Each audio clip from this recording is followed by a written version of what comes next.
Third class Telugu text book name వచ్చేసి తెలుగు తోట అండి. సో ఈ 9 శీర్షికలు ఉంటాయి. ఇవన్నీ కూడా మనము తెలుసుకున్నాం కదా ఇంతకు ముందే. సో అవన్నీ కూడా ఇప్పుడు చెప్పట్లేదు, రివిజన్ టైం కదా. సాధన అనే పేరుతో ఎక్సర్సైజెస్ కూడా ఉంటాయి. సో మాతృభాష బోధనకి ప్రతిరోజు కూడా 90 minutes టైం అనేది ఉంటుందండి. అందులో ఫస్ట్ 45 minutes బోధనాభ్యసన ప్రక్రియలు ఉంటాయి. సెకండ్ 45 minutes అంటే ఎక్సర్సైజెస్ అన్ని చేయిస్తారనమాట. పిల్లలతో జట్టుగానే చేయిస్తారు, వ్యక్తిగతంగా కూడా చేయిస్తారు. అలాగే పద్యరత్నాల్లోని పద్యాలని నెలకి 1 చొప్పున పిల్లలతో ధారణ చేయించాలి. అంటే పద్యరత్నాలు లెసన్ మొత్తం ఒకేసారి చెప్పకుండా అందులో ఒక్కొక్క పద్యం ఒక్కొక్క నెలకి అలా చెప్పాలన్నమాట. ఓకేనా, ఇవి లెసన్స్ అన్నమాట. థర్డ్ క్లాస్ తెలుగులో తెలుగు తల్లి దేశభక్తి గేయం. థర్డ్ క్లాస్ మొత్తానికి కథనం అనే ప్రక్రియతో కూడిన పాఠ్యాంశం ఒక్కటే ఉందండి, అది తొలి పండగ. దాని ఇతివృత్తం వచ్చేసి సంస్కృతి సాంప్రదాయాలు. ఓకేనా, ఇప్పుడు నెక్స్ట్ ఫస్ట్ చాప్టర్ తెలుగు తల్లి, ఇతివృత్తం దేశభక్తి, ప్రక్రియ గేయం. సో గేయం ఒకసారి చూసేద్దాం మనము. అదివో తెలుగు తల్లి అందాల నిండు జాబిల్లి, ఆనందాల కల్పవల్లి, అదే నీ తెలుగు తల్లి. పదవోయి తెలుగోడా, అదే నీ తెలుగు మేడ, సంఖ్యల్లో లేని నేల, సంతోష చంద్రసాల, కనవోయి తెనుంగురేడ, అదే నీ అనుంగు నేల, అదిగో సుదూర నేల, చనవోయి తెలుగు వీర, పదవోయి నిర్భయంగా, పదవోయి నిశ్చయంగా, కదలవోయి ఆంధ్ర కుమార, నిద్ర వదలవోయి, నవయుగం నిర్మింపగ సాగవోయి, కదలవోయి ఆంధ్ర కుమార, అదే ఓ తెలుగు తల్లి అందాల నిండు జాబిల్లి. ఒకసారి చూసుకోండి గేయం మొత్తం కూడా, ఎందుకంటే మధ్య మధ్యలో లైన్స్ మిస్ చేసి కూడా అడగడం జరుగుతుంది. ఓకేనా, మామూలుగా ఈ చిన్న క్లాసుల్లో ఏంటంటే అర్థాలు అనేవి ఆ చాప్టర్ కి వెనకాలే ఇవ్వడం జరుగుతుంది. సో ఈ చాప్టర్ లో మనకి అడగడానికి అవకాశం ఉండే అర్థాలు ఏంటి అంటే కల్పవల్లి కోరిన కోరికలు తీల్చేది, జాబిల్లి చందమామ తెనుంగు తెలుగు అని మీకు తెలుసు, చంద్రశాల చలువరాతి మేడ, కనవోయి చూడవోయి, రేడు రాజు, అనుంగో ప్రియమైన, సుదూరం చాలా దూరం, చనవోయి వెళ్ళవోయి, నవయుగం కొత్త కాలం, నిర్భయంగా భయం లేకుండా, నిశ్చయంగా నమ్మకంగా తప్పనిసరిగా. ఇందులో పర్టికులర్ గా అడగడానికి అవకాశం ఉండేది చనవోయి, ఎందుకంటే ఇది అందరూ కూడా కన్ఫ్యూజ్ అవ్వడానికి అవకాశం ఉంటది కాబట్టి. చనవోయి అంటే వెళ్ళబోయి, అనుంగు అంటే ప్రియమైన. ఓకేనా, సో గేయ సారాంశం ఇచ్చారు. ఇప్పుడు కవి పరిచయం చూద్దాము. తెలుగు తల్లి దేశభక్తి గేయం, కవి శ్రీరంగం శ్రీనివాసరావు. ఈయన శ్రీశ్రీగా ప్రసిద్ధి చెందారండి. ఈయన మహాకవి, అభ్యుదయ యోగకర్త, కథకులు, నాటకకర్త, విమర్శకులు, అనువాదకులు. మహాప్రస్థానం తెలుగు కవిత్వాన్ని ఒక మలుపు తిప్పిన రచన. మరో ప్రస్థానం ఖడ్గ సృష్టి ఆయన రచన రచనలు. అనంతం వారి స్వీయ చరిత్ర. ఇందులో మనకి మహాప్రస్థానం మలుపు తిప్పింది, అనంతం స్వీయ చరిత్ర, ఇంకొక 2 లెసన్లు ఇవ్వడం జరిగింది. ఓకేనా, ఇది శ్రీరంగం శ్రీనివాసరావు గురించి. నెక్స్ట్ ప్రతి లెసన్ కి కూడా ఒక మాసపు పాట అనేది ఉండడం జరిగింది. ఈ తెలుగు తల్లి అనే లెసన్ కి మాసపు పాట తల్లి భారతి వందనం. ఈ పాట కూడా ఎలా పాడాలనేది మనము ఇంతకు ముందే క్లాసుల్లో తెలుసుకున్నాము. ఒకసారి పాట అయితే మీరు చూసేసుకోండి. తల్లి భారతి వందనం, నీ ఇల్లే మా నందనం, మేమంతా నీ పిల్లలం, నీ చల్లని వడిలో మల్లులం, చదువులు బాగా చదివెదమమ్మా, జాతి గౌరవం పెంచెదమమ్మా, తల్లిదండ్రులను గురువులను ఎల్లవేళలా కొలిచెదమమ్మా, కులమత భేదం మరిచెదము, కలతలు మాని మెలిగెదము, మానవులంతా సమానమంటూ మమతను సమతను పంచెదము, తెలుగు జాతికి అభ్యుదయం, నవభారతికి నవోదయం, భావి పౌరులం మనం మనం, భారత జనులకు జయం జయం. ఎందుకంటే ఇటుదట అటుదిటు చేసి మనకి ఇవ్వడానికి కూడా అవకాశం ఉంటది కాబట్టి సో ఇటువంటి గేయాలు కూడా మనం ఒకసారి ఆడుతూ పాడుతూ చదివేస్తూ గుర్తుపెట్టుకోవాలి. ఓకే, ఈ తల్లి భారతి వందనం అనే దానికి కవి ఎవరు అంటే దాశరథి కృష్ణమాచార్యులు గారు. ఆయన గురించి ఇప్పుడు చూద్దాం. నిజాం నిరంకుశత్వం మీద ధిక్కార స్వరం వినిపించిన కవి. నిజాం రాచరికం నుంచి తెలంగాణ విమోచనకు మేలుకొలుపు పాడిన వారు. పద్యాన్ని పాటని కూడా సమానంగా నిర్వహించిన కవి. అగ్నిధార, రుద్రవీణ, మహోంద్రోదయం, తిమిరంతో సమరం మొదలైనవి ఆయన రచనలు. యాత్రా స్మృతి వీరి స్వీయ చరిత్ర. ఆంధ్రప్రదేశ్ రాష్ట్ర ఆస్థాన కవిగా ఉన్నారు ఈయన. పద్యాన్ని పాటని సమానంగా నిర్వహించిన కవి ఎవరు అని అడిగితే దాశరథి కృష్ణమాచార్యులు. ఓకే, అలాగే ప్రతి లెసన్ కి కూడా మనకి మాసపు కథ అనేది ఉంటదండి. తెలుగు తల్లి అనే లెసన్ కి మాసపు కథ వచ్చేసి ఐకమత్యం అన్నమాట. ఈ ఐకమత్యం అనే లెసన్ లో మనం గుర్తుపెట్టుకోవాల్సింది ఆ గ్రామం పేరు రామాపురం. అందులో ఒక రైతు ఉంటాడు, ఆ రైతుకి 3 కొడుకులు. ఇది దేనికోసం అంటే రైతు ఏమో ఒక్కొక్కరిని ఒక్కొక్క పుల్ల ఇచ్చి విరవమంటే ఈజీగా వెయిట్ చేయగలరు, ఎక్కువ పుల్లలు కట్టించి విరవమంటే విరవలేరు. అంటే కలిసి ఉంటే మనల్ని ఎవరు ఏమి చేయలేరు అనేది ఇందులో నీతి అన్నమాట. అది ఓకేనా, అది ఐకమత్యము.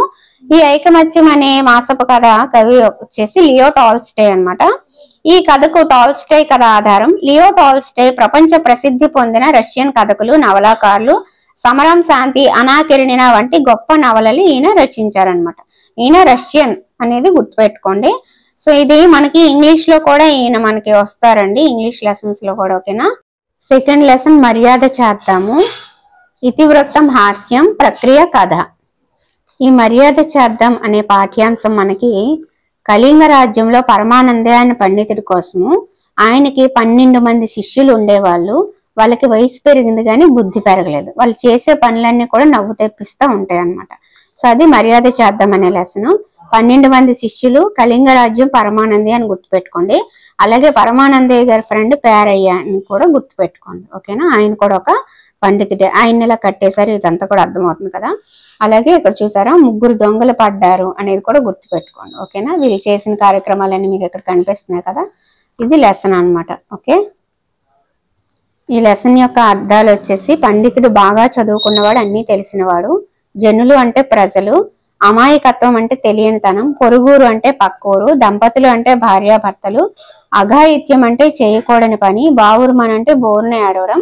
బిక్కమొహం అంటే ఏడుపు మొహం. అతిథులు అంటే అనుకోకుండా ఇంటికి వచ్చేవారు. మర్యాద అంటే గౌరవం. అలికిడి అంటే శబ్దం. కుమ్మరించడం అంటే ఒక్కసారిగా పోయడం. చిత్రహింసలు అంటే నానా బాధలు. బంధించి అంటే కట్టివేసి. సన్మానించడం అంటే గౌరవించడం. ఘనంగా అంటే గొప్పగా. ఇక్కడితో మనకి సెకండ్ లెసన్ అయిన మర్యాద చేద్దాం అయితే కంప్లీట్ అయింది. సో ఆ మర్యాద చేద్దాం అనే లెసన్ కి ఇంకొక మాసపు పాట, మాసపు కథ కూడా ఉంటాయి కదా, అప్పుడు చూద్దాము. మాసపు పాట వచ్చేసి రేలా రేలా అండి. ఇది జానపద గేయం అనమాట. ఓకేనా, అంటే దీనికి కవి పరిచయం ఏమీ లేదు, జస్ట్ రేలా రేలా జానపద గేయం అని గుర్తుపెట్టుకుంటే చాలు. అలాగే ఇది కూడా మధ్యలో మిస్ చేసి అడగడానికి అవకాశం ఉంది. రేలా రేలా రేలా రేలా రేలా రే రేలా రేలా రేలా రేలా రేలా రేలా రే అని చెప్పి మీకు నచ్చిన ప్రాసలో మీరు గుర్తు పెట్టేసుకోవచ్చు. సో ఇదన్నమాట. ఇందులో అడగడానికి మనకు ఎక్కువగా అవకాశం ఉండేది ఎలాంటి పక్షులు వస్తున్నాయి, ఏ లేని పక్షి ఏది, ఉన్న పక్షి ఏది అంటే జనరల్ గా అడగడానికి అవకాశం ఉండేది. అలాగే పైది కింద, కిందది పైకి చేసి అలా కూడా అడగొచ్చు. అలాగే గోదారమ్మ, పెనుగంగమ్మ అనేవి 2 ఉన్నాయి, అలా కూడా అడగడానికి అవకాశం ఉంటుంది అనమాట. సో వీలైతే ఒకసారి అలా జాలీగా పాడుకున్నా సరే మనకి ఇవన్నీ కూడా గుర్తుండిపోతాయి. ఓకేనా, నెక్స్ట్ సెకండ్ చాప్టర్ అయిన మర్యాద చేద్దాం అనే చాప్టర్ కి సంబంధించి మాసపు కథ వచ్చేసి జింక అండి. ఇది ఏసఫ్ కథ అనమాట. జింక అనేది ఏసఫ్ కథ. ఏం లేదు, జింక బాధపడతా ఉంటది అనమాట. నా కాళ్ళు ఏంటి ఇంత సన్నగా చీపురు పుల్లల్లా ఉన్నాయి, కొమ్ములు చూడు ఎంత అందంగా ఉన్నాయి అనేసి అనుకుంటూ ఉంటది. ఈలోగే దానికి ఒక ఆపద వస్తుంది. ఆపద వచ్చేటప్పుడు అది పరిగెడుతూ ఉంటది అనమాట. చాలా అంటే సింహం తన మీదకి రాకుండా తప్పించుకోవడానికి పరిగెడుతూ ఉండేటప్పుడు తన కొమ్ములు దేనికి పడితే దానికి చెట్లకి గట్రా అడ్డుంటుకుపోయి దానికి ఇబ్బంది పెడతా ఉంటాయి. కానీ సన్నగా ఉన్న కాలు మాత్రం బాగా పరిగెట్టించి తనని కాపాడతాయి అనమాట. సో అప్పుడు దానికి అర్థమవుద్ది అనమాట, నేను ఎంత దద్దమ్మని, బాగోలేవు అనుకున్నవే కాళ్ళే నన్ను కాపాడాయి, ములిసిపోయిన కొమ్ములే నాకు ప్రాణం మీదకి తెచ్చిపెట్టాయని చెప్పి అనుకుంటది అనమాట. అది జింక అని ఏసఫ్ కథ అండి. ఈ ఏసఫ్ కథలు అనేవి గ్రీకు పురాణ కథలుగా ప్రసిద్ధి అనమాట. ఇవి 2500 సంవత్సరాల నాటివి. ఈ కథలు అన్ని ప్రపంచ భాషల్లో కూడా అనువదించబడ్డాయి. ఇది జింక ఏసఫ్ కథ. మనకి దీంతో సెకండ్ చాప్టర్ కంప్లీట్ అయిపోయింది. ఇప్పుడు థర్డ్ చాప్టర్ చూద్దాము. థర్డ్ చాప్టర్ వచ్చేసి మంచి బాలుడు అండి. మంచి బాలుడు యొక్క ఇతివృత్తం, సహానుభూతి, ప్రక్రియ, గేయ కథ. ఓకేనా, ఇప్పుడు చూద్దాం. సో ఇది గేయ కథ అనమాట. అంటే కథలాగే ఉంటది కానీ గేయము. తలతల మెలమెల మెరుపులు మెరసి, హోరున జోరున వర్షం కురిసి, వీధుల్లో కాలువలు కట్టాయి, కాలువల నిండా నీళ్ళొచ్చాయి, చెప్పులు తడిసి బట్టలు తడిసి, చిందే నీళ్లకు బురదకు జడిసి, జనులు మెల్లగా పోతున్నారు, లేకుంటే జారే పడతారు. సో ఈ విధంగా అయితే మనకి గేయ కథ అనేది ఉందండి. ఇదంతా కూడా అంటే ఎలా ఒక ముసలావిడ బాధపడుతుంది, ఎవరి మానాలు వెళ్ళిపోతున్నారు, ఎవరు పట్టించుకోవట్లేదు. ఒకవేళ ఈ రోజు ఈవిడిని కాపాడితే రేపు మా అమ్మ ఇదే పొజిషన్ లో ఉండేటప్పుడు, నేను లేనప్పుడు ఎవరైనా కాపాడతారు కదా అని చెప్పి ఈ బాలుడు అనుకుంటూ ఆ ముసలామిని అక్కడ నుంచి జాగ్రత్తగా ఇంటికి చేర్చాడనమాట. అది ఈ మంచి బాలుడు అనే గేయ కథ. ఈ మంచి బాలుడు అనే గేయ కథ యొక్క పాఠ్యాంశం వచ్చేసి అద్దాలు అన్నమాట.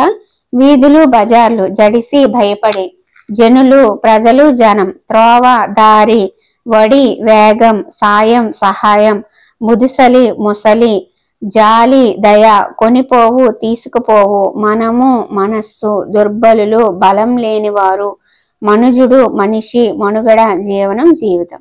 ఇవి మనకి ఇందులో వచ్చిన అర్థాలు అన్నమాట. ఎక్కువగా మనం కన్ఫ్యూజ్ అయ్యేది ఎక్కడంటే మనము అంటే మనస్సు అనేది, ఓకేనా. మనుగడ అంటే జీవనం జీవితం, దుర్బలు అంటే బలం లేని వాళ్ళు. ఓకే, ఇప్పుడు ఈ మంచి బాలుడు అనే పాఠం యొక్క కవి ఎవరు అంటే ఆలూరి బైరాగి అండి. ఈయన 20వ శతాబ్దపు అగ్రశ్రేణి తెలుగు కవుల్లో ఒకరు. మానవుడి అస్తిత్వ వేదనని కవిత్వంగా వెలువరించారు. చీకటి మేడలు, నూతిలో గొంతుకులు, ఆగమగీతి, దివ్య భవనం ఆయన ప్రసిద్ధ రచనలు. బాలల కోసం చక్కటి గేయ కథలు రచించారు. కేంద్ర సాహిత్య అకాడమీ పురస్కారం పొందారు.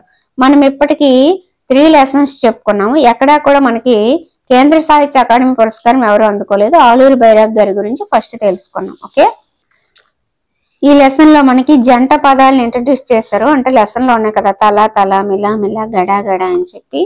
సో ఏకవచనం బహువచనం ఇంట్రడ్యూస్ చేశారు. ఓకేనా. అలాగే వర్షానికి సంబంధించి వాక్యాలు రాయండి అని చెప్పి కొన్ని పదాలు ఇచ్చి వాటి ఆధారంగా వాక్యాలు రాయమన్నారు. ఇది ఇందులో ఉన్న గ్రామర్. ఓకేనా. అలాగే ఒక కథ ఇచ్చారు, కాకి నీటి కొండ ఎక్కడ కనిపించింది, ఏం చేసిందో ఆ కథ ఫిల్ చేయమన్నారు. అంతే. మనకి ఫస్ట్ సెకండ్ లెసన్ ఎలాంటి గ్రామర్ లేదు. ఇక్కడైతే కొంచెం చిన్న చిన్నగా ఇంట్రడ్యూస్ చేస్తూ అలా వెళ్తున్నారు అన్నమాట. మనకి ఇక్కడ వాక్యం చివర ఉండే వాక్యాంత బిందువు, ఫుల్ స్టాప్, పూర్ణ విరామం గురించి చెప్పారు. అలాగే స్వల్ప విరామ బిందువు, స్వల్ప విరామం ఇచ్చే చోట ఉంటది, కామా గురించి చెప్పారనమాట. ఒకదానికి ఇంకో తాటికి కొంచెం గ్యాప్ ఇచ్చి చదవడానికి కామా, ఇంకా అక్కడితో వాక్యం అయిపోయింది, ఎండ్ అయిపోయింది అంటే ఫుల్ స్టాప్, మీకు తెలుసు కదా. అలాగే థర్డ్ లెసన్ లో ఉన్న మాస పాట వచ్చేసి కలపండి చేయి చేయండి, ఇదనమాట గేయము. మీరు ఒకసారి అలా చూస్తూ పాడుకోవచ్చు. ఆల్రెడీ ఈ లెసన్స్ అన్ని కూడా నేను మీకు ఒక్కొక్కటి క్లియర్గా వేరేగా ఎక్స్ప్లెయిన్ చేయడం జరిగింది. ఇది రివిజన్ క్లాస్ కాబట్టి ఇవన్నీ నేను చెప్పట్లేదు, లెంతీ అయిపోతుంది. సో మీరు ఒకసారి చూసుకుని చాలా ఈజీగా ఒకసారి అలా పాడేసుకుంటే, సినిమా పాటల కంటే ఇవి పాడుకుంటే మనకి యూజ్ ఉంటుంది అనమాట. సో ఇవి అన్నీ ఒకసారి గుర్తు పెట్టేసుకోండి. ఇప్పుడు కలపండి చేయి చేయి కవి వచ్చేసి దేవులపల్లి వెంకట కృష్ణ శాస్త్రి గారండి. ఈయనకి ఆయన ఎవరు ఆలూరి బైరాగి గారి ఏమొచ్చింది, కేంద్ర సాహిత్య అకాడమీ అవార్డు వచ్చింది కదా. దేవులపల్లి వెంకట కృష్ణ శాస్త్రి గారికి పద్మభూషణ్ వచ్చిందండి. అక్షరమీత, భావన సౌకుమార్యం, శబ్ద సంస్కారం కృష్ణశాస్త్రి కవిత్వ లక్షణాలండి. కృష్ణశాస్త్రి కవిత్వ లక్షణాలు ఈ 3 అనమాట. ఈ మూడింటిని కూడా కొంచెం కన్ఫ్యూజ్ చేస్తూ ఆడడానికి కూడా అవకాశం ఉంటుంది. సో ఖచ్చితంగా ఈ 3 గుర్తు పెట్టుకోవాలి. అలాగే ఈయన శ్రీశ్రీ ఇక్షు సముద్రంతో పోల్చారనమాట ఈయన కవిత్వాన్ని, అంత బాగుంటది అనమాట ఈయనది. కృష్ణపక్షం, ఓర్వశి, ప్రవాసం వీరు ప్రసిద్ధ రచనలు. ఓకేనా. శ్రీశ్రీ ఈయన కవిత్వాన్ని దేంతో పోల్చారంటే ఇక్షు సముద్రంతో. ఇక్షు అంటే చెరుకు కదా, సో దాంతో పోల్చారనమాట. ఈయన భావ కవిత్వ యుగానికి తలుపులు తెరిచారు. అందుకే ఈయన్ని అచ్చమైన తెలుగు కవి అని కూడా మనం అనొచ్చు. ఓకే, ఈ థర్డ్ లెసన్ లో ఉన్న మాసపు కథ వచ్చేసి బావిలో నీళ్ళు అండి. ఈ బావిలో నీళ్లు అనేది అక్బర్ బీర్బల్ కథలు అనమాట. ఇదేం లేదు, అక్బర్ ఆస్థానంలో బీర్బల్ అనే మంత్రి ఉంటాడు అనమాట. ఆ బీర్బల్ అనే మంత్రికి చాలా తెలివితేటలు అవి ఉంటాయి. ఒకరోజు జమీందారు రైతు ఇద్దరి మధ్య గొడవ జరిగింది. ఏంటంటే జమీందారు రైతుకి బావి అమ్మేస్తాడు. బావి అమ్మేసిన తర్వాత, నీకు బావి మాత్రమే అమ్మాను, అందులో నీళ్ళు అమ్మలేదు, నీకు నీళ్ళు కావాలంటే డబ్బులు ఇవ్వని చెప్పి జమీందారు అడుగుతాడు అనమాట. జమీందారు రైతుని మోసం చేయాలని ట్రై చేస్తాడు. ఈ ఇద్దరు కలిసి అక్బర్ బీర్బల్ దగ్గరికి వెళ్తే బీర్బల్ ఏమంటాడు, నిజమేని ఆయనకి నువ్వు బావి అమ్మావు కానీ నీళ్ళు అమ్మలేదు కదా, నీ నీళ్ళు నువ్వు తోడుకొని వెళ్ళిపో అనేసి జమీందార్కి అంటాడు అనమాట. సో ఇంకా నీళ్ళు ఎలా తోడుకుంటున్నావు ఎప్పటికప్పుడు అని చెప్పి, లేదంటే నీ నీళ్ళు బావిలో ఉన్నందుకు అద్దె కొట్టాను అంటారు. నీ నీళ్ళు నువ్వు తోడుకొని వెళ్ళిపో, లేదా నీళ్ళు ఉన్నందుకు అద్దె కొట్ట అని చెప్పి జమీందార్కి బీర్బల్ అంటారు అనమాట. సో ఇంకా ఆయన బుద్ధి తెచ్చుకొని క్షమించమని అడిగేసి రైతు బావి రైతుకి ఇచ్చేస్తుంది అనమాట. అది కథ. ఓకేనా. 4th చాప్టర్ వచ్చేసి నా బాల్యం అండి. కళలు ఆత్మకథ, ప్రక్రియ ఆత్మకథ, ఇతివృత్తం కళలు. ఓకేనా. ఇదేం లేదనమాట, మన నాజర్ గారు ఉన్నారు కదా, సో ఆ నాజర్ గారికి వాళ్ళు పొన్నికల్ తూర్పు వీధిలో ఉండేవాళ్ళు అనమాట. సో అక్కడ పుట్టారు ఆ పందిరి కింద. ఈయన్ని అబ్దుల్ అజీజ్ అని పిలిచారు. ఈయన తాతగారి ఊరు గారపాడు. గారపాడులో తాతలు అలాగే అత్తలు మామయ్యలు అందరూ కూడా ఈయన అబ్దుల్ అజీజ్ అని పిలుస్తారు. కానీ వీళ్ళ నాన్నగారి తరపు వాళ్ళు పొన్నికల్లు, వీళ్ళ నాన్నగారిది, వాళ్ళు ఏంటంటే నాజర్ అని పిలుస్తారు. అది మ్యాటర్ ఇక్కడ. ఓకేనా. సో ఈయన ఎప్పుడు కూడా పాటలు పాడుకుంటూ బాగా ఉండేవాళ్ళు అనమాట. ఈయనకి తినడానికి తిండి లేకపోయినా ఆరుగాలం అంటే ఏడాది అంతా వాళ్ళ అమ్మ నాన్న కష్టపడి ఈయన పెంచడం జరిగింది. ఈయనకి గొంతు బాగుంది కదా అని చెప్పి హార్మోనిస్ట్ అనే ఒక ఆయన, ఖాదర్ అనే ఆయన ఇంటికి వచ్చి, ఈ వీళ్ళ నాన్నగారి పేరు మస్తాన్ అనమాట, మీ కుర్రాడికి మంచి తెలివి ఉంది, నేను నేర్పిస్తాను పంపించండి అంటే ఈ నాజర్ గారికి ఆ హార్మోనిస్ట్ ఖాదర్ ఏమో అన్నీ నేర్పించడం జరిగింది. నేర్పించిన తర్వాత ఒకరోజు పాఠశాలలో ద్రోణ విజయం అనే నాటికి కూడా వేశారు. ఆ నాటికి వేసినందుకు 5 రూపాయలు పుస్తకము పెన్సిల్ బహుమతిగా ఇవ్వడం జరిగింది అనమాట. అలాగే ఈయన మంచి గాయకుడు అవుతాడు అని చెప్పి అందరూ మెచ్చుకోవడం జరిగింది. ఇది నాజర్ గారి స్టోరీ అనమాట. ఓకేనా. కళలు ఆత్మకథ. ఇందులో మనకి ఎవరు తాతలు గారపాడు, నాన్నలు పొన్నికల్లు, వీళ్ళు నాజర్ అని, వాళ్ళు అబ్దుల్ అజీజ్ అని పిలుస్తారు. హార్మోనిస్ట్ ఖాదర్ ఈయనలో ఉన్న ఆ ప్రతిభను గుర్తించి ఆయనకి అన్ని నేర్పించడం జరిగింది. వాళ్ళు పాఠశాలలో వేసిన నాటకం పేరేంటంటే ద్రోణ విజయ. దానికి 5 రూపాయలు పుస్తకం పెన్సిల్ బహుమతిగా వచ్చాయి అనమాట. ఇది మొత్తం మ్యాటర్. ఓకేనా. నాజర్ జీవిత విశేషాలను ఇక్కడ ఇవ్వడం జరిగిందండి. షేక్ నాజర్ నిరుపేద ముస్లిం కుటుంబంలో గుంటూరు జిల్లా పొన్నికల్ గ్రామంలో 1920 ఫిబ్రవరి 5వ తేదీన జన్మించారు. నాజర్ తండ్రి షేక్ మస్తాన్, తల్లి బీనాబి. తల్లిదండ్రులు గురువుల ప్రోత్సాహంతో ప్రాచీన జానపద కళారూపమైన బుర్రకథ ప్రక్రియకు నాజర్ కొత్త మెరుగులు దిద్దారు. పల్నాటి యుద్ధం, వీరాభిమన్యు, బొబ్బిలి యుద్ధం, అల్లూరి సీతారామరాజు, బెంగాల్ కరువు వంటి ఇతివృత్తాలలో సమకాలీన అంశాలు జత చేసి నాజర్ బుర్రకథలు రూపొందించారు. నాజర్ చేసిన కృషిని గుర్తించి భారత ప్రభుత్వం 1986లో పద్మశ్రీ పురస్కారంతో సత్కరించింది. నాజర్ 1997 ఫిబ్రవరి 21వ తేదీన మరణించడం జరిగింది. సో పద్మశ్రీ ఎప్పుడు వచ్చిందంటే 86, మరణించింది 97 ఫిబ్రవరి 21, పుట్టింది 20 ఫిబ్రవరి 5 అనమాట. సో ఇవి ఈయన బుర్రకథలు అనమాట. మస్తాన్ తండ్రి, బీనాబి తండ్రి, గుంటూరు పొన్నికల్లో వీళ్ళు ఉండడం జరుగుతుంది. సో ఇదన్నమాట కళలు ఆత్మకథ, షేక్ నాజర్, హార్మోనిస్ట్ ఖాదరు, ద్రోణ విజయం. ఇవి గుర్తుంటే చాలు. అలాగే ఆయన అంశాలు. ఇప్పుడు ఇందులో అర్థాలు ఏంటంటే ఆశా, కోరిక, ఆరుగాలం, ఏడాదంతా, దినచర్య, ప్రతిరోజు చేసే పనులు, గురుదక్షిణ, గురువులకి ఇచ్చే కానుక, వార్షికోత్సవం, సంవత్సరం చివరన జరుపుకునే వేడుక, గుంజ అంటే రాట, పామరులు అంటే చదువుకోనివారు. ఇప్పుడు కవిపరిచయం ఏంటంటే షేక్ నాజర్ తన జీవిత కథను తానే చెప్పుకున్నట్లుగా అంగడాల రమణమూర్తి అక్షరీకరించారు. స్వీయ చరిత్రాత్మకమైన ఈ కథకు పింజారి అని పేరు పెట్టాడు. యాక్చువల్గా జీవిత కథ, ఆత్మకథ అంటే ఎవరికాలు రాసుకోవాలి, నేను ఇలా చేశాను, నేను అది చేశాను, నా జీవితంలో ఇది జరిగిందని. కానీ అంగడాల రమణమూర్తి రాశారు కానీ ఆయనే రాసుకున్నట్టు ఈయన రాశారనమాట. అది అందుకనే దాని ఆత్మకథ అని చెప్పి పెట్టేశారనమాట. సో ఈ స్వీయ చరిత్రాత్మకమైన కథకి పెంజారి అని పేరు పడడం జరిగింది. అక్షరీకరించింది ఎవరు అంటే అంగడాల రమణమూర్తి. ఓకే. సో ఇందులో మనం చూడాల్సింది ఏంటంటే మనకు కొండపల్లి బొమ్మలు అనేవి అమ్ముతారు కదా, అది కృష్ణా జిల్లా కొండపల్లిలో ఆ బొమ్మలు ఉంటాయని మనకు తెలుసు. అవి ఏ కర్రతో చేస్తారంటే పొనికి కర్రతో చేస్తారు. మరి ఈ కొండపల్లి బొమ్మలు తయారు చేసే వాళ్ళు పూర్వీకులు ఎక్కడి నుంచి వచ్చి కృష్ణాలో స్థిరపడ్డారంటే రాజస్థాన్ నుంచి వచ్చారు.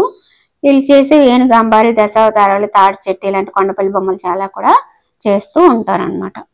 ఇక్కడ ఏంటంటే వస్తువులు ఇచ్చారు, అవి దేంతో తయారవుతాయో మనకి జతపరచమన్నారు. అలాగే ఇక్కడ కొన్ని అర్థాలు ఇచ్చారు. గుంజ అంటే రాట, నిట్టాడు, స్తంభం. చిన్నాన్న అంటే బాబాయ్, పెనతండ్రి, చిన్నబ్బ, చిన్నాయన. బువ్వ అంటే అన్నం, కూడు, మెతుకులు. ఓకే. నెక్స్ట్ ఇక్కడ మనకి బుర్రకథ అనేది ఇవ్వడం జరిగింది. సో ఆయన బుర్రకథకి ప్రసిద్ధి చెందినవారు కాబట్టి ఎలా ఉంటుంది అనేది ఒకటి మనకి ఇచ్చారు. వినరా భారత వీర కుమార, విజయం మనదేరా, తందాన తాన అని చెప్పి మనకి ఇక్కడ ఒక బుర్రకథ ఇవ్వడం జరిగింది. చదువులు చక్కగా నేర్చేరా సై అని చెప్పి. ఓకే. అంటే ఎలా ఉంటది అని చెప్పి ఒక ఐడియా కోసం పిల్లలకి తెలియాలి కదా అని చెప్పి ఇచ్చారు. ఇక్కడ భాషాంశాలు గ్రామర్ ఏంటంటే ప్రశ్నార్థకం ఇచ్చారు, అంటే క్వశ్చన్ మార్క్ అండి. సో ఈ క్వశ్చన్ మార్క్ ఉన్న వాక్యాలని ప్రశ్నార్థక వాక్యాలు అంటారు. ఎప్పుడు, ఎక్కడ, ఎందుకు, ఏమిటి, ఎలా, ఎవరు ఇలాంటి పదాలని ప్రశ్నార్థక పదాలు అంటారు. ఇది ప్రశ్నార్థకం, ఇవి ప్రశ్నార్థక వాక్యాలు, ఇవన్నీ కూడా ప్రశ్నార్థక పదాలు. ఈ పదాలు ఉండి గుర్తుండే వాక్యాలు ప్రశ్నార్థక వాక్యాలు అన్నమాట. ఓకేనా, పదాలు లేకపోయినా సరే ఈ గుర్తు ఉంది అంటే ప్రశ్నార్థక వాక్యాలు. ఓకేనా. సో ఇక్కడ మనకి ఆశ్చర్యార్థకం కూడా ఇచ్చారు. దీన్ని ఆశ్చర్యార్థకం అని అంటారు. అంటే ఆశ్చర్యాన్ని తెలుపుతుంది అనమాట. దేన్నైనా చూసి మనం ఆశ్చర్యపోతే అబ్బా ఎంత బాగుందో, అమ్మో భయం వేస్తుంది, ఇలాంటివన్నీ కూడా మనకి ఆశ్చర్యార్థకం గుర్తు యూజ్ చేసి చెప్తామన్నమాట. ఇంతకు ముందు చాప్టర్లో మనకి ఏం చెప్పారు, ఫుల్ స్టాప్ కామా చెప్పారు. ఇక్కడ మనకి ప్రశ్నార్థకం ఆశ్చర్యార్థకం చెప్పారు. ఓకేనా. నెక్స్ట్ ఇదే లెసన్లో బంగారు పాపాయి అనే మాసపు పాట ఉంది. బంగారు పాపాయి బహుమతులు పొందాలి, పాపాయి చదవాలి మా మంచి చదువు, పలుసీమలకు పోయి తెలివిగల పాపాయి కళలన్నీ చూపించి ఘనకీర్తి పొందాలి అని చెప్పి ఒక పాట అయితే ఇవ్వడం జరిగింది. సో ఇక్కడ ఈ పాట బంగారు పాపాయి అనే పాట కవి ఎవరు అంటే మంచాల జగన్నాథరావు అండి. ఈయన గురించి ఏమి ఇవ్వలేదు. కవి, సంగీత విద్వాంసులు, ప్రసిద్ధ వాగ్గేయకారుల కృతులకి స్వరరచన చేశారని చెప్పి ఇచ్చారు. ఓకే. అలాగే ఈ లెసన్ యొక్క మాసపు కథ వచ్చేసి బంగారు మొలక అనమాట. ఇందులో మనకి పాత్రలు కానీ పేర్లు కానీ ఏమి ఉండవు. జస్ట్ ఒక రాజు అలా నడుచుకుంటూ వెళ్తాడు. ఒక ముసలాయన ఉంటాడు తాత, ఆయన చెట్టు నాటుతూ ఉంటాడు. అప్పుడు రాజు అడుగుతాడు అనమాట, తాత ఇప్పుడు ఈ చెట్టు నాటుతాను, అది ఎప్పుడు పెద్ద అవ్వాలి, ఎప్పుడు పొల్లు అవ్వాలి, నువ్వు ఆ టైంకి ఉంటావా అనేసి అంటే అప్పుడు తాత అంటున్నాడు, రాజా ఇప్పుడు మనం తింటున్న చెట్లన్నీ మనం నాటినవి కాదు కదా, ఎప్పుడో మన తాతలు నాటినవి, అవి ఇప్పుడు మనం తింటున్నాము. అలాగే ఇప్పుడు మనం నాటితే రేపు పొద్దున మన పిల్లలు మన మనవలు తింటారు కదా అని అంత దూరం ఆలోచించావు తాత అని చెప్పి ఆయన ఆలోచనకు మెచ్చుకొని రాజుగారు 25 బంగారు నాణాలు ఇచ్చారనమాట.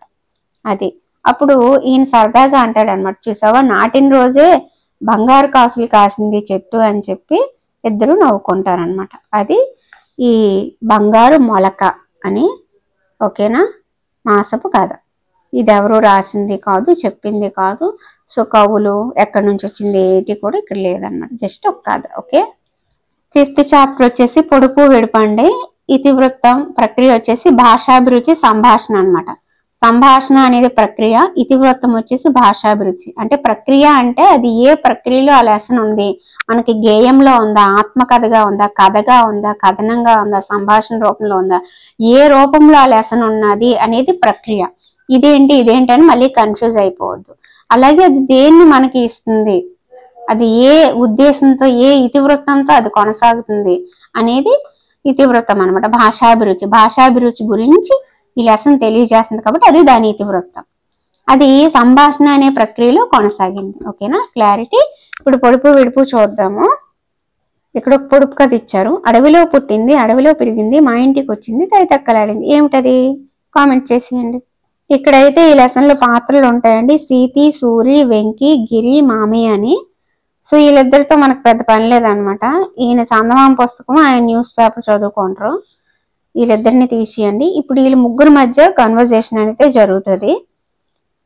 వీళ్ళు ముగ్గురు కూడా ఎప్పుడు కథలేనా ఏమైనా చెప్పు అని చెప్పి సీతి అంటది, పొడుపు కథలు చెప్పుకుందామని సూరు అంటారు. అలా ఒక్కొక్కరు పొడుపు కథ వేస్తా ఉంటారనమాట. ఇందులో వచ్చిన పొడుపు కథలు ఏంటంటే, తీసే కొద్దీ పెరిగేది ఏమిటి అంటే నుయ్యి అంటారు. నుయ్యి కాదు గొయ్యి అంటే, ఏం నుయ్యి మాత్రం పెరగదా అని చెప్పి వీళ్ళిద్దరు వాదించుకుంటారు అనమాట, సూర్య సీతి. అవును గొయ్యే అని వెంకీ సపోర్ట్ చేస్తాడు, అదనమాట. నెక్స్ట్ పొడుపు కథ వచ్చేసి ఏంటంటే, వెండి గొలుసు వేయడమే కానీ తీయలేమని చెప్పి సూర్య అడుగుతాడు. దానికి ఆన్సరు ముగ్గు అని చెప్పి సూర్య చెప్తాడు అనమాట, ఎవరు చెప్పలేరు. తర్వాత ఇంకొక పొడుపు కథ సీతి వేస్తుంది అనమాట, 100 చిలకలకి ఒక్కటే ముక్కు అని చెప్పి. అదేంటంటే పళ్ళ గుర్తు అనమాట. ఓకేనా. ఆ తర్వాత పచ్చ చొక్కా వాడు చొక్కా విప్పుకొని నూతిలో పడ్డాడని వెంకీ అడుగుతాడు. అదేంటంటే అరటిపండు అని సూర్య చెప్తాడు అనమాట. ఆ తర్వాత ఇంట్లో కలి ఒంట్లో కలి అని చెప్పి సూర్య అడుగుతాడు. ఇంట్లో కలి అంటే రోకలండి, ఒంట్లో కలి అంటే ఆకలి, ఇదనమాట ఇన్ఫర్మేషన్. తర్వాత నువ్వు ఎక్కడికి వెళ్ళావు, ఏటికి, ఏ ఊరు, పాలేరు, ఏ పేలు, ఏ పాలు, మేకపాలు, ఇవని చెప్పి ఇదంతా మనకి గొలుసు కట్ట ఆట అని చెప్పి ఉంటది కదా, చిన్నప్పుడు మనం కూడా ఆడే ఉంటాము. అంటే చివరిలో వచ్చిన ఓడితోని మళ్ళీ స్టార్ట్ చేసి ఏ ఏరు, ఏ పాలు, ఏ మేక, ఇలా ఏ కొమ్ము, ఇలా మనకు కంటిన్యూషన్ ఉంటుంది అనమాట. సో ఆటలు కూడా అలా వాళ్ళు ఆడుకున్నారు. ఇంతటితో లెసన్ అయితే అయిపోయింది. భాషాభిరుచి, సంభాషణ, పొడుపు విడుపు, నుయ్యి బావి, ప్రారంభించు, మొదలుపెట్టి, ఏరున్నది. ఈ పొడుపు విడుపు యొక్క కవి ఎవరంటే చింతా దీక్షితులండి. ఈయన కవి, కథకులు, విద్యావేత్త. తెలుగులో బాల సాహిత్యానికి తొలితరం మార్గదర్శకుల్లో ముఖ్యులు. గిరిజనుల గురించి, సంచార జాతుల గురించి తెలుగులో కథలు రాసిన తొలి రచయిత అనమాట. ఏకాదశి, శబరి, వటీరావు కథలు, లక్క పిడతలు ఆయన రచనలు. జానపద గేయాలు ఈయన సేకరించడం జరిగింది. ఏకాదశి, శబరి, వటీరావు కథలు, లక్క పిడతలు ఈయన రచనలు. గిరిజనుల గురించి, సంచార జాతుల గురించి తెలుగులో కథలు రాసింది ఎవరు అంటే చింతా దీక్షితులు. ఓకే, ఇక్కడ కొన్ని పొడుపు కథలు ఇచ్చారు. తెల్లని పొలంలో నల్లని విత్తనాలు, చేతితో చల్లుతారు, నోటితో ఎడతారు అంటే బుక్ అండి. చెయ్యనకుండా పొయ్యని నీళ్లు, వెయ్యని సున్నం, తీయగ నుండు అంటే కొబ్బరికాయ. పైన ఒక పలక, కింద ఒక పలక, పలకల నడుమ మెలికల గిలక అంటే నాలుక. అంతులేని చెట్టుకు 60 కొమ్మలు, కొమ్మ కొమ్మకు 1 కోటి పూలు, పువ్వుల్లో 2 కాయలు అంటే చందమామ, సూర్యుడు అనమాట, నక్షత్రాలు. అలాగే ద్విత్వాక్షరాలు ఉన్న పదాలు రాయండి, పూర్ణ విరామానికి ముందున్న పదాలు రాయండి అని చెప్పి అడగడం జరిగింది. ద్విత్వాక్షరం అంటే దేని కింద అదే ఒత్తు వచ్చి ఉండడం అనమాట. కా కింద కా, ఇప్పుడు అక్కలో కా కింద కా ఒత్తుంది, అది ద్విత్వాక్షరం అవుతుంది అనమాట. అంటే దేనికి దాని ఒత్తే కింద చేరితే అది ద్విత్వాక్షరం. ఓకేనా. నెక్స్ట్ పాఠంలో ఆకలి రోకలి అంటే ప్రాస పదాలు రాయమన్నారు. సో గెలుపు, తెలుపు, బరువు, తరువు, తెలుగు, వెలుగు, హారం, వారం, చిలక, పలక, పలుకు, చిలుకు, పెరుగు, తరుగు, చినుకు, కునుకు, ఇవి ప్రాస పదాలు. ఇంతకు ముందు మనం రాసింది జంట పదాలు. ఓకేనా. తలతల మెలమెల అవి జంట పదాలు. ఇదేంటంటే సంబంధం లేని పదాన్ని గుర్తించి రౌండ్ చేయమని. ఇవన్నీ పళ్ళు, కానీ ఇది చింతపండు, ఇది పండు కాదు, పళ్ళు కాదనమాట, ఫ్రూట్స్ కాదు, కాబట్టి సర్కిల్ చేస్తాము. ఇవన్నీ బర్డ్స్, ఇది బర్డ్ కాదు, సర్కిల్ చేసాం. అలా మనకి సంబంధం లేదని సర్కిల్ చేయడం జరిగింది. ఇక్కడ సరదాగా ఒకటి ఫిల్ చేయమని ఇచ్చారు, నేను ఫిల్ చేస్తాను. పిల్లలు ఆడుకునే బొమ్మలు, పిల్లల కోసం అమ్మ చేసే వంటలు, పిల్లలకి ఇష్టమైన ఆటలు, పక్షులకు ఉండేవి రెక్కలు, వేసవిలో వచ్చేవి ఎండలు, నిద్రలో వచ్చేవి కళలు, వినడానికి ఉపయోగపడేవి చెవులు, ఇదన్నమాట. ఓకేనా. సో ఫన్నీగా అయితే రాయడం జరిగింది. ఇక్కడ ఒకటి ఇచ్చారు, 4 కాళ్ళ జంతువును, తియ్యటి పాలు ఇస్తాను, అంబ అంబ అంటాను, ఎవరిని నేను ఎవరిని, ఆవు, పండ్లలో రాజు నేను, తీయగా ఉంటాను నేను అని చెప్పి మామిడి పండు కోసం ఇచ్చారు. అలాగే అందరికీ మామని నేను, ఆకాశంలో ఉంటాను, అది చందమామ. దీనికోసం కూడా రాయమని చెప్పి అడిగారు గాలిపటానికి. మీరు ఒకసారి పిల్లలతో రాయించండి టీచర్ అయ్యాక. ఓకేనా. అలాగే ఇందులో భాషాంశాలు వచ్చేసి నామవాచకాలు ఇంట్రడ్యూస్ చేయడం జరిగిందండి. అంటే ఇప్పటి వరకు 3rd క్లాస్లో మనకి ఏమేమి వచ్చాయంటే పూర్ణ విరామం, స్వల్ప విరామం, ప్రశ్నార్థకం, ఆశ్చర్యార్థకం, జంట పదాలు, ప్రాస పదాలు, నామవాచకాలు వచ్చాయి. నామవాచకాలు అంటే మనుషుల పేర్లు, వస్తువుల పేర్లు, పక్షుల పేర్లు, ఇలా పేర్లని తెలిపే పదాలని నామవాచకాలు అంటారు. సో ఇక్కడ మనుషుల పేర్లు రాశాను, జంతువుల పేర్లు రాశాను, పక్షుల పేర్లు రాశాను. ఓకేనా. ఇప్పుడు ఈ లెసన్లో ఉన్న మాసపు పాట వచ్చేసి చందమామ అండి. అందమైన చందమామ, అందరాని చందమామ, అమ్మా నా చేతిలోని అద్దములో చిక్కినాడే, రెక్కలు నాకుంటే నా ఒక్క ఎగురు ఎగిరిపోన, నెలవంకతో ఆటలాడి నీ ఒడికే తిరిగి రానా, గున్నమావి కొమ్మలలో సన్నజాజి రెమ్మలలో నక్కి నక్కి దొంగల్లి నన్ను చూచి నవ్వినాడే, లెక్కలేని చుక్కలకి చక్రవర్తి చందమామ, నీలి నీలి మబ్బులలో తేలిపోవు చందమామ. ఈ అందమైన చందమామ అనే మాసపు పాట ఎవరు రాశారంటే నండూరి రామ్మోహన్ రావు అనమాట. ఓకేనా. సో ఆయన గురించి ఇప్పుడు చూద్దాము. నండూరి రామ్మోహన్ రావు కవి, అనువాదకులు, గొప్ప భావకులండి. హరివిల్లు ఆయన రచించిన బాలగేయాల సంపుటం. హరివిల్లు అనేది బాలగేయాల సంపుటం. నరావతారం, విశ్వరూపం ద్వారా విజ్ఞాన శాస్త్రాన్ని సులభ శైలిలో పాఠకులకు పరిచయం చేశారు. విశ్వదర్శనం, అక్షరయాత్ర వంటి రచనలతో పాటు మార్క్ ట్వైన్ రచించిన టామ్ సాయర్, హకల్ బెర్ఫిన్ వంటి అనువాదాలు కూడా చేశారనమాట. ఇది నండూరి రామ్మోహన్ రావు కోసం. ఓకేనా. మార్క్ ట్వైన్ రచించిన టామ్ సాయర్, హకల్ బెర్ఫిన్ అనువాదాలు, విశ్వదర్శనం, అక్షరయాత్ర, అలాగే నరావతారం, విశ్వరూపం అనేవి దేనికోసం అంటే విజ్ఞాన శాస్త్రం కోసం. ఓకేనా. నండూరి రామ్మోహన్ రావు అర్థమైపోయింది కదా. చందమామ. ఈ లెసన్ లో ఉన్న మాసపు కథ వచ్చేసి వికట కవి అండి. ఈ వికట కవి అనేది ఎక్కడి నుంచి తీసుకున్నారంటే తెనాలి రామకృష్ణ కథల నుంచి తీసుకున్నారు. ఇది తెనాలి రామకృష్ణ కోసమేనమాట. కృష్ణా తీరంలో గార్లపాడు అనేది ఉంది కదా. సో అక్కడ రామయ్య మంత్రి అనేవాళ్ళు ఉండేవాళ్ళు. రామయ్య మంత్రి భార్య లక్ష్మమ్మ, ఆయన కుమారుడే రామకృష్ణుడు అనమాట. సో ఈ రామకృష్ణుడి చిన్నతనంలోనే రామయ్య మంత్రి అనే ఆయన తండ్రి చనిపోయారు. సో మేనమామ దగ్గర తెనాల్లో ఈయన పెరిగాడు అనమాట. అక్కడే చదువుకోవడం అన్నీ జరిగాయి. అలా కొన్నాళ్ళకి రామకృష్ణుడు ఉంటే ఒక సాధువు ఎదురయ్యాడు అనమాట. బాబు, నీకు ఒక మంత్రం చెప్తాను, అది నేర్చుకో. అది నేర్చుకుంటే నీకు కాళికాదేవి గుడికెళ్ళి నువ్వు ఆ మంత్రం పరీక్షిస్తే అమ్మ నీకు ప్రత్యక్షమయ్యి నీకు వరం ఇస్తుంది అని చెప్పి అన్నాడు అనమాట సాధువు. సో ఆ మంత్రం నేర్చుకున్నాడు. కాళికాదేవి గుడికి వెళ్ళాడు. మంత్రం చెప్పిస్తే అమ్మ ప్రత్యక్షమైంది.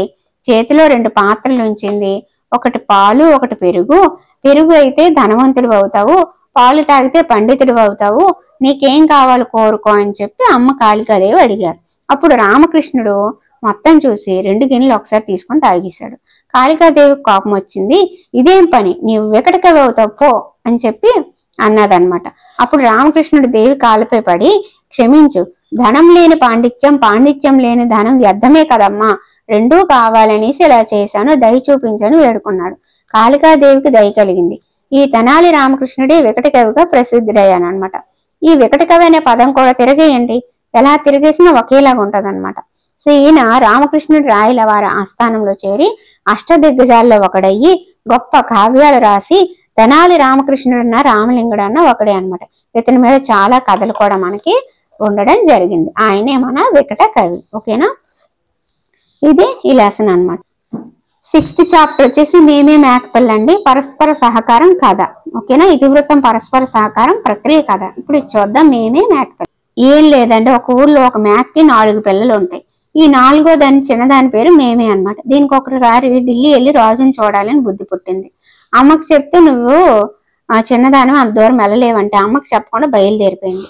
వెళ్తూ వెళ్తూ ఉంటే దారిలో ఒక ఏరు కనిపించింది. ఏరేమో ఏమన్నదంటే అడ్డంగా కొమ్మ ఉంది, నువ్వు ఆకులన్నీ తీసేవా అని చెప్పి అన్నది. కొమ్మ నాకు బరువు ఉందంటే, కొమ్మ నాకు బరువుగా ఉంది, ఆకులన్నీ తీసి తినే అని చెప్తే మేమే ఏడ్ చేసింది. అమ్మ బాబాయ్, నేను ఢిల్లీ వెళ్ళాలి, రాజుకు చూడాలి, నాకు తీరిక లేదు పప్పు అని చెప్పి అనేసింది. ఆ తర్వాత అలాగ వెళ్తుంటే మంట కనిపించింది. మంట ఏమన్నది ఆరిపోతుంది, కొంచెం పొల్ల ఎగదయ్యమ్మ నేను ఆరిపోతాను అని చెప్తే ఏర్లాగే నువ్వు కూడా ఎక్కడికి పోతున్నావు అని అడిగింది అనమాట. ఇది అడిగితే ఇదేటన్నది, నేను ఢిల్లీకి వెళ్ళాలి, రాజుకు చూడాలి, నాకు తీరిక లేదని చెప్పి దానికి కూడా అనేసింది. అనిస్తే అలాగా ఒక చెట్టు ఎదురైంది. చెట్టుకి ఒక ముళ్ళు కంచి ఉందన్నమాట. ముళ్ళు కంచి ఉంటే ఆ మీదగా వెళ్ళే గాలి అన్నది మేక ఈ తీసివా, ఇది కొద్దిగా కంచి జరిపి నాకు ముళ్ళు గుచ్చుకుంటాని అన్నది గాలి. అయితే వాళ్ళకి కూడా ఢిల్లీ వెళ్తాను, రాజుని చూడాలి, తీరిక లేదు పోపో అని చెప్పి దానికి కూడా అనేసింది అనమాట. అందరూ అడిగే వాళ్ళేనమ్మా, నాకేమీ పని లేదా, మీకు జవాబు చెప్పడమే పని అని గాలికి గసురుకుంది. అలాగైన తర్వాత ఢిల్లీలో అడుగు పెట్టింది. శుభ్రంగా వంటోడికి దొరికిపోయింది. నువ్వు ఢిల్లీ చూడాలా, రాజుకు చూడాలా, రాజు చూపిస్తానని వంటోడు తీసుకెళ్ళిపోయి ఒక పొయ్యిలో పెట్టేశాడు అనమాట. అయితే అప్పుడు మేమేకి అర్థమైంది, అమ్మ నాయన నన్ను చంపడానికి తీసుకొచ్చాడని చెప్పి. అప్పుడు నీళ్ళకి చెప్పింది అనమాట, నీళ్ళు నువ్వు మండకు, నాకు ఒళ్ళు మండుతుంది, వేడెక్కిపోతుంది, నువ్వు మరక్కు నీళ్లు అని చెప్తే నాకేటి చెప్తాను, నేను నీకు కొమ్మలు ఆకులు తినమన్నా నాకు బరువుగా ఉందంటే నువ్వు తిన్నావంటే ప్లీజ్ అంటే నాకేం తెలీదు, మంట వస్తే కదా నేను నీళ్లు వేడవుతాను, నువ్వు మంటకు చెప్పంటే మంటకు చెప్తుంది. మంటకు చెప్తే 4 పొలాలు ఎగదోయమంటే అప్పుడు ఎగదోసినావా, ఇప్పుడు నాకు అడుగుతాను అనేసి అంటది అనమాట. అయితే ప్లీజ్ మంట అనేసి అంటే నాకేం తెలుసు, గాలి వస్తేనే నేను మండుతాను, గాలికి చెప్పంటది. గాలికి గాలి నాకు కొద్దిగా హెల్ప్ చెయ్యి అని చెప్తే సరేలే నీ మీద నాకు జాలి కలిగింది చేస్తాను అనేసి నేను గట్టిగా వేచుకో, మంట పెద్దదైతే నేను చచ్చిపోతాను అని చెప్పి ఈ మేమే గాలితో అంటది అనమాట. నువ్వు గట్టిగా వేస్తే మంట పెద్దది, మంట పెద్ద అయితే నీళ్ళు బాగా వేడెక్కితే నేను చచ్చిపోతాను అని చెప్పి గాలికి అంటది అనమాట. గాలికంటే అప్పుడు గాలికి జాలి కలిగింది. అప్పుడు ఏమంటదంటే నేను ఆగిపోతాను, ఆగిపోతే మంట ఆగిపోద్ది. అప్పుడు వంటోడు మూత తీసి చూస్తాడు నీళ్ళు వేడెక్కే లేదని, అప్పుడు నువ్వు పారిపో అని చెప్పి సలహా ఇస్తుంది. అదే విధంగా మేమే పారిపోద్ది అనమాట. ఢిల్లీ వద్దు, రాజు వద్దు, అమ్మ మాటే వెంట ఉండదు నాకే తంట అని చెప్పి పాడుకుంటూ ఇంటికి వెళ్ళిపోయింది అనమాట. సో ఇక్కడ ఈ లెసన్ యొక్క అర్థాలు బుద్ధి, ఆలోచన, వాలకం తీరు, గందరగోళం, తికమక, అదృశ్యం, మాయం, పొగరు, గర్వం, తిన్నగా నేరుగా, మరగడం, కాగడం, కాగు, పెద్ద బిందె. ఓకేనా, సో ఇక్కడ మనకి కావాల్సింది ఏంటంటే కాగు, పెద్ద బిందె. నెక్స్ట్ చందమామ కథలండి. చందమామ కథల నుంచి అయితే ఈ మనకి మేమే మేకపిల్ల అనేది వచ్చింది అనమాట. సో అది ఎవరు రాశారు ఏంటంటే 1949లో బాపట్లకు చెందిన ఆర్ శకుంతల రచించిన చందమామ కథ అన్నమాట ఇది. ఓకేనా, 1949 బాపట్ల ఆర్ శకుంతల. ఓకే, మేమే మేకపిల్ల, 4వ పిల్ల, ఢిల్లీ రాజు, ఫస్ట్ ఏరు, తర్వాత మంట, ఆ తర్వాత గాలి. ఓకేనా, వంటోడు, కాగు, పెద్ద బిందె, అవి ఇందులో ఉన్నవి. ఓకే, పరస్పర సహకారం కథ. ఇక్కడ మనకి భ్రమక పదాలు లేదా కచ్చిక పదాలు లేదా పద భ్రమకం అని ఇచ్చారు. అంటే ఎటు నుంచి ఎటు చదివిన ఒకటేనమాట. మనకి లెసన్ లో వికట కవి అనేది వచ్చింది కదా, సో వికట కవి ఎటు నుంచి చదివిన ఒకలాగా ఉంది కదా. సో అటువంటి పదాలని భ్రమక పదాలు లేదా కచ్చిక పదాలు, దాన్ని పద భ్రమకం అంటారు. ముత్యం, కిటికీ, మేక, మేకమే, మేకమే, అలా. నందన, కునుకు, నందన అవ్వదు, సో తీసియండి, నందన అవ్వదు. కునుకు, మరుమ, కనక, జలజ, మిసిమి, ఇవన్నీ కూడా అవుతాయి అన్నమాట. నెక్స్ట్ గోడకు కొట్టేవి మేకులు, పశువులకు వేసేది మేత, భవనానికి మరో పేరు మేడ, అలా చెప్పి పొలం దొండడానికి ఉపయోగించేది అరక, పక్షిని పిలిచేది పెట్ట, చెక్కతో చేసేది బల్ల. ఓకే, తర్వాత సర్వనామాలని ఇచ్చారండి. సర్వనామాలు ఏంటంటే నామవాచకానికి బదులుగా వాడేవి. ఆమె, అది, అతడు, మేము, నేను, వారు, వీరు, ఇవన్నీ కూడా సర్వనామాలు అన్నమాట. సో ఒక వర్డ్ లో విజయ్ తెలివైన బాళ్ళు, తర్వాత అతను అని రావాలి. అంటే ఈ నామవాచకానికి బదులుగా రెండోసారి నామవాచకం వాడకుండా వాడేది సర్వనామం అన్నమాట. ఓకేనా, సో ఇక్కడ సర్వనామాలన్నీ కూడా మనకి డివైడ్ చేసి రాయడం జరిగింది. ఈ లెసన్ లో ఉన్న మాసపు పాట వచ్చేసి తెలుగు తోట అండి. ఎంత చక్కనిదోయి ఈ తెలుగు తోట, ఎంత పరిమళమోయి ఈ తోట పూలు, ఈ నందనము నుండి ఈ నారు తెచ్చిరో, ఏ స్వర్ణ నదీ జలం ఈ ముడులకెత్తిరో, ఎంత వింతల జాతులు ఈ తోటలే పెరుగు, ఈ తోట ఏ పూలో ఎంత నవకము విర్య.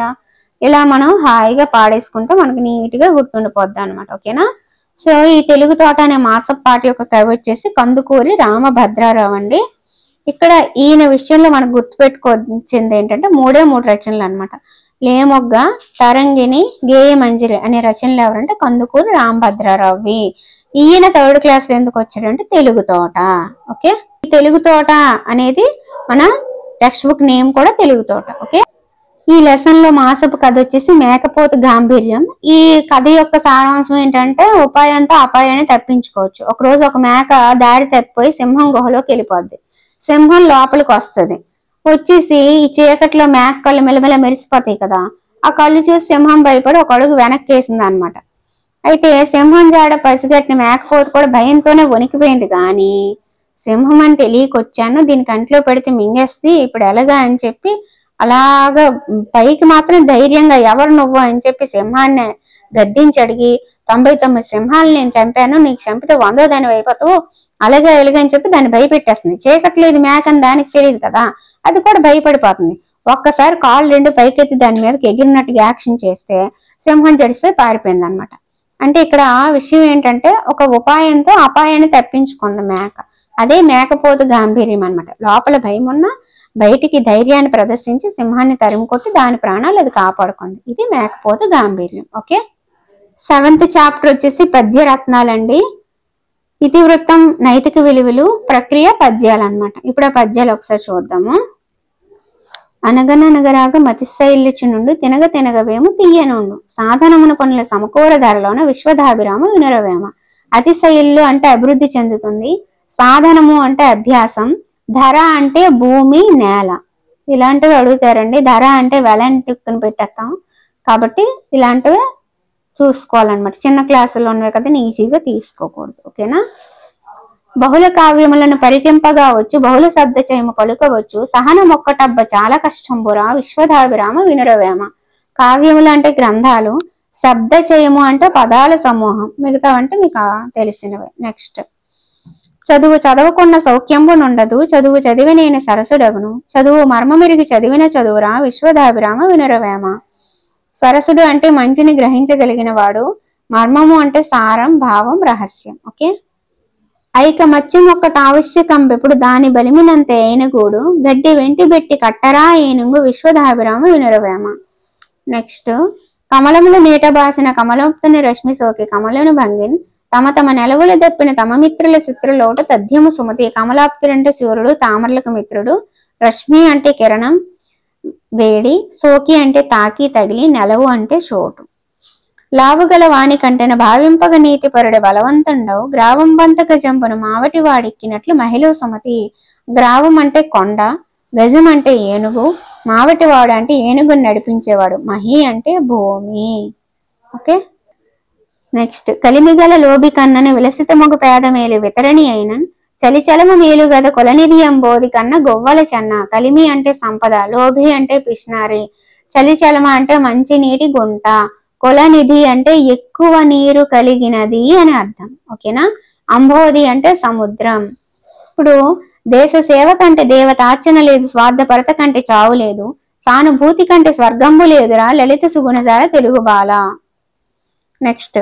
సంపదలు తేలినప్పుడు ఇచ్చకములాడి అన్న తమ్ముడి అనువారు లాప్తవరలే కష్ట దినముల నీ దిక్కుగాంచినప్పుడు చేయి అందించే వారిపో చెలిమి కాండ్రు. ఇచ్చకములు అంటే ప్రియమైన మాటలు. ఓకేనా. ఇప్పుడు ఆ పద్యాల తాలూకు కవులు గురించి చూద్దాము. వేమనండి 17 నుంచి 18 శతాబ్దాల మధ్యకాలం కడప జిల్లాకు చెందిన వారిని చరిత్రకారులు భావిస్తున్నారు. అనంతపురం జిల్లా కదిరి ప్రాంతంలో కటారిపల్ల సమాధి ఉంది. ఈయన శతకం వేమన శతకం అన్నమాట. ఓకేనా. తర్వాత బద్దెన సుమతి శతకం 13వ శతాబ్దం. గువ్వల చెన్నడు 17-18 శతాబ్దాలకు చెందినవాడు. కడప జిల్లాలోని రాయచోటి ప్రాంతం. మొకటం గువ్వల చెన్న. జంధ్యాల పాపయ్య శాస్త్రి గుంటూరు జిల్లా పెదనందిపాడు కొమ్మూరు గ్రామంలో జన్మించారు. విజయశ్రీ, ఉదయశ్రీ, కరుణశ్రీ మొదలైన కావ్యాలు రచించారు. ఈయన పద్యం ఏంటంటే ఇదనమాట. దేశ సేవ కంటే దేవతార్చలేదు తెలుగు బాల శతకం. ఇది మనకి జంధ్యాల పాపయ్య శాస్త్రి. నెక్స్ట్ దువ్వూరి రామిరెడ్డి అండి 19వది. నెల్లూరు జిల్లా. కృషి వళ్ళు, జలదంగన, గులాబీ తోట, పానసాల మొదలైనవి ఈయన రచనలు. ఇది దువ్వూరి రామిరెడ్డిది అనమాట. ఓకేనా. ఇక్కడ ద్విత్వ సంయుక్తాక్షరాలు రాయమన్నారు. నేనేం చెప్పాను, ఏ వర్డ్ ఏ లెటర్ కింద అదే ఒత్తు వస్తే అది ద్విత్వాక్షరము, లెటర్ కింద వేరే ఒత్తు వస్తే అది సంయుక్తాక్షరం అయిపోద్ది అని చెప్పాను కదా. ఇక్కడ తాళ్లపాక తిమ్మక్క గురించి ఇచ్చారు. ఈవిడ తెలుగులో మొదటి కవయిత్రి. ఈమె అసలు పేరు తాళ్లపాక తిరుమలమ్మ. తాళ్లపాక అన్నమాచార్యులు గారి భార్య. ఈమె సుభద్ర కళ్యాణం అనే కావ్యాన్ని రాసింది. ఈ కావ్యం తేట తెలుగు పదాలతో ఉండి అందరి చేత ప్రశంసలు అందుకుంది అనమాట. ఇది తాళ్లపాక తిమ్మక్క కోసం. ఇక్కడ ఒక వర్డ్లో అంటే ఒక వర్డ్ ఇచ్చి అందులో డివైడ్ చేసి 2 వర్డ్స్ రాయమన్నారు. సో ఇక్కడ నేను రాశాను. ఇది మనకు అంత అవసరం లేదు. మనకి నామవాచకాలు సర్వనామాలు అయిపోయాయి కదా. ఇప్పుడు క్రియాపదాలు ఇంట్రడ్యూస్ చేశారు. పనులను తెలియజేసేవి క్రియాపదాలు అని మనకు తెలుసు కదా. చేశాడు, తిన్నారు, కోసింది, చూసింది, వెళ్తాడు, వస్తాడు, చెప్తాడు, వండుతున్నాడు, చేస్తున్నాడు, ఇవన్నీ కూడా క్రియాపదాలు అన్నమాట. సో పొడుపు ఉడుపులో ఉన్న క్రియాపదాలు రాయండి అన్నారు. రాసేయడం జరిగింది. క్రియాపదాలు అంటే పనిని తెలియజేసేవి. ఓకే. సో ఈ లెసన్ లో ఉన్న పాట వచ్చేసి అందమైన పాట అన్నమాట. మాసప్ పాట. ఈ అందమైన పాట రాసింది జీవి సుబ్రహ్మణ్యము. ఈయన తెలుగులో నవ్య సాంప్రదాయ సృష్టితో సాహిత్య విమర్శ చేపట్టారు. విద్వాంసులు, విమర్శకులు.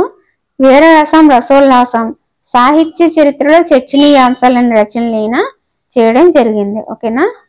అందమైన పాట జీవి సుబ్రహ్మణ్యం.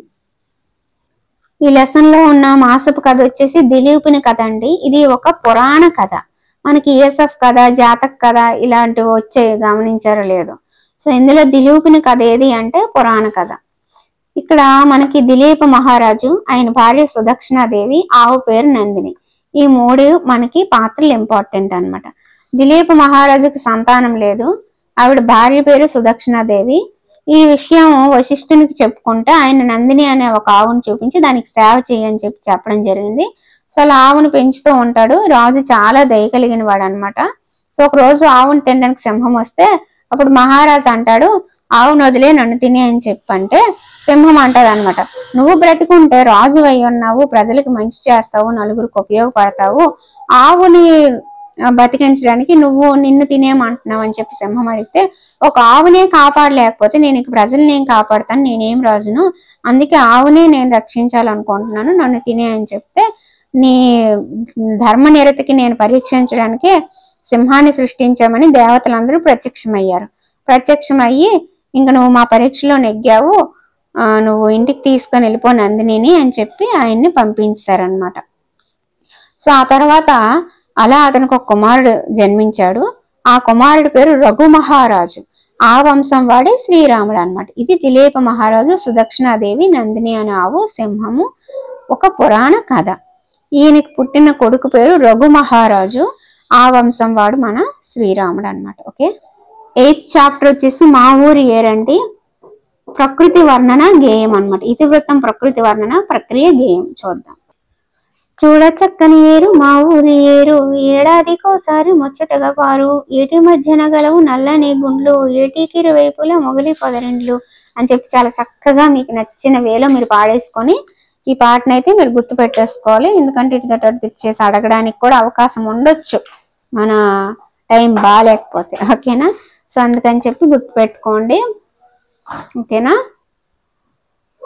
చూడ చక్కని ఏరు మా ఊరి ఏరు, ఏడాదికి ఒకసారి ముచ్చటగా పారు.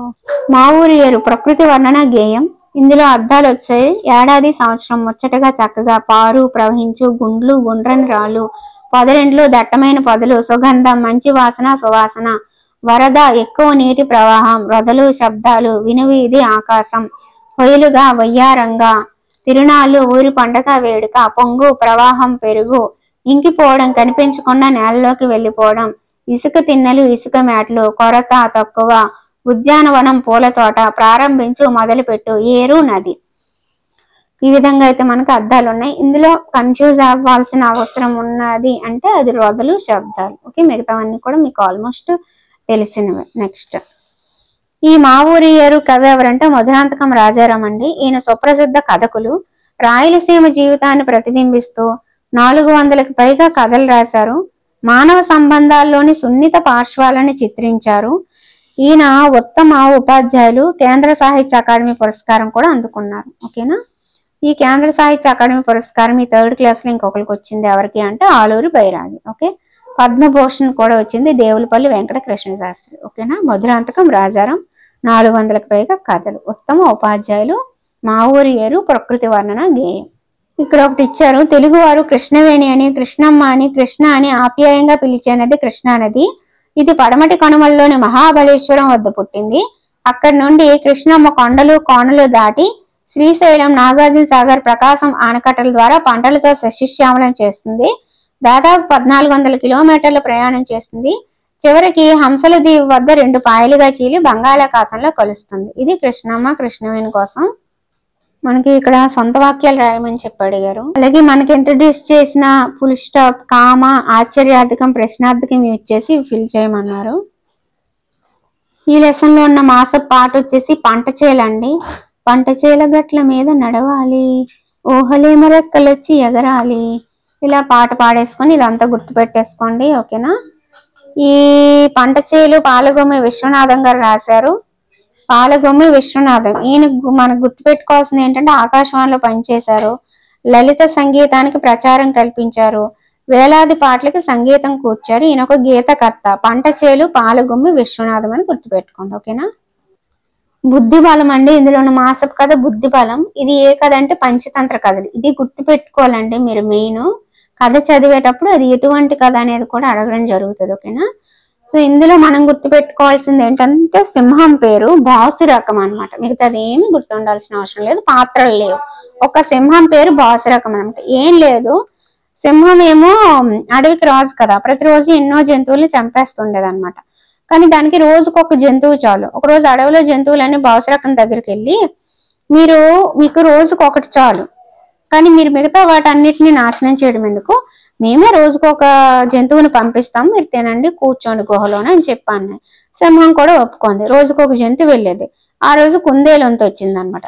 కుందేలు కాసేపు మెల్లగా ఆగి వెళ్ళింది అనమాట. ఎందుకు ఇంత లేట్ అయింది అని చెప్పి సింహం అడిగితే, నీలాంటి సింహమే దారిలో కనిపిస్తే దానికి తప్పించుకునేటప్పుడు ఇంత లేట్ అయిపోయిందంటే, నాలాంటి సింహమా అని చెప్పి కథ తీసుకొని వెళ్ళి అని చెప్పి కుందేలుకి తీసుకొని వెళ్ళింది. శుభ్రంగా కుందేలు తీసుకెళ్లి ఒక బావి దగ్గర చూపించిస్తుంది. లోపల సింహం ఉంది, నువ్వు ఏదంటే అదే అంటది అన్నది. వెంటనే సింహం అందులోకి దూకి అది ఇది మాట అనుకొని, ఇంకా బావిలో ఉండేది ఏంటి, సింహం యొక్క ప్రతిబింబం కదా, కానీ సింహంకి అర్థం కాలేదు. లోపల ఇంకొక సింహం ఉంది, నేనేదంటే అదే అంటుంది, ఉండు నీ పని చెప్తాను, లోపలికి దూకేసింది. ఇంకేముంది, సింహం పేడ మిగతా జంతువులన్నిటికీ విరగడైపోయి అన్ని పండగ చేసుకున్నాయి. అది బాసు రకం కథ అనమాట. కథ పేరు బుద్ధి బలం. సో 3rd క్లాస్లో లాస్ట్ లెసన్కి వచ్చేసాము. తొలి పండగ, సంస్కృతి సాంప్రదాయాలు, కథనం. ఇందులో లెసన్ యొక్క పాత్రలు ఏంటంటే Anand, Samuel, Latha, Ravi main candidates. So Anand Samuel వేప చెట్టు కింద కూర్చున్నారు. ఏ చెట్టు అని కూడా అడగొచ్చు, మన టైం బాగాలేకపోతే. ఊరి పేరు వచ్చేసి మాధవరము, చెట్టు వచ్చేసి వేప చెట్టు. ఆనంద్ శ్యామ్యులు కూర్చున్నారు. రవి నడవలేడు అనమాట. లత రవి వస్తున్నారు. రవి చక్రాల కుర్చీలో ఉంటాడు, లత తోసుకొని వస్తుంది అనమాట. సో వస్తుండేటప్పుడు వాళ్ళు రకరకాలుగా ఒక్కొక్కరు ఒక్కొక్క పదార్థం తెచ్చారు. అబ్బా పూర్ణం బూర్లు, గారెలు, పరమాన్నం నాకు ఎంత ఇష్టమో అన్నది ఎవరంటే ఆనంద్ అనమాట. ఈరోజు ఉగాది పండుగ కదా అందుకే తెచ్చామని చెప్పి రవి అంటున్నాడు.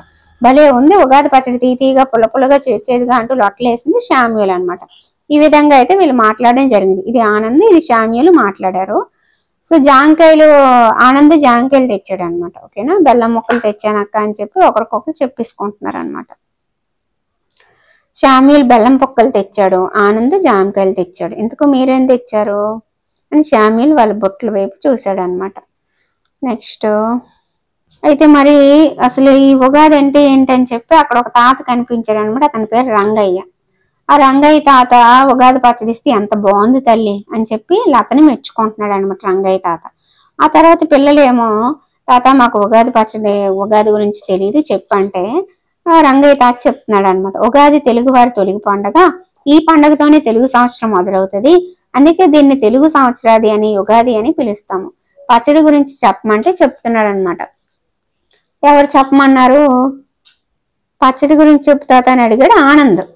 ఆనంద్ పచ్చడి గురించి చెప్పమంటే ఇప్పుడు తిండిగోలే అని చెప్పేసి అడ్డుపడింది అనమాట లత.